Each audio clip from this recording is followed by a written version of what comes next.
বড় বড় গর্ত আর খানাখন্দে জমে আছে পানি, যানবাহনে ধীরগতি, রয়েছে দুর্ঘটনার ঝুঁকি। গত কয়েকদিনের টানা বর্ষণে বেহাল অবস্থা সিরাজগঞ্জের মহাসড়কের বেশ কয়েকটি স্থানের, বিশেষ করে ঢাকা রাজশাহী মহাসড়কের হাটিকুমুল গোলচত্বর থেকে বনপাড়া পর্যন্ত অংশের বিভিন্ন স্থানে খানাখন্দের সৃষ্টি হয়েছে। এছাড়া ঢাকা পাবনা মহাসড়কের সাসেক 2 প্রকল্পের আওতায় মেরামতের কাজ চলছে, এতে যানবাহনগুলোকে বিকল্প সড়ক ব্যবহার করতে হচ্ছে।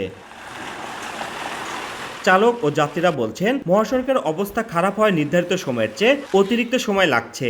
এছাড়া ক্ষতিগ্রস্ত হচ্ছে যানবাহনের যন্ত্রপাতিও। রোডেও আশপাশে অনেক জায়গায় খুব ভাঙ্গা, এজন্য গাড়ির জন্য রিস্ক এবং সময় বেশি লাগছে। গ্যাপে পড়লে পাটি ভেঙে যায়, গাড়ি অ্যাক্সিডেন্ট হওয়ার ভয় থাকে। এই রাস্তার কাজটা অতি তাড়াতাড়ি শেষ করতে হবে। রাস্তায় যানজট বাইজে দিয়েছে, সব গাড়ি এখন এক লেনে যায়। সড়ক ও জনপথ বিভাগ বলছে, বৃষ্টিপাত কমে গেলে দ্রুত ক্ষতিগ্রস্ত স্থানগুলো মেরামত করা হবে। কিছু কিছু অংশে বৃষ্টির কারণে ক্ষতিগ্রস্ত হয়েছিল, আমরা সে সকল অংশে ইট, বালি, খোয়া এবং অন্যান্য আমাদের যে পর্যাপ্ত ম্যাটেরিয়ালস আছে সেগুলো দিয়ে আমরা রিপেয়ার করে দিয়েছি। হাটিকুমুল গোলচত্বর মহাসড়ক দিয়ে প্রতিদিন উত্তরবঙ্গ ও দক্ষিণবঙ্গের প্রায় 22,000 যানবাহন চলাচল করে।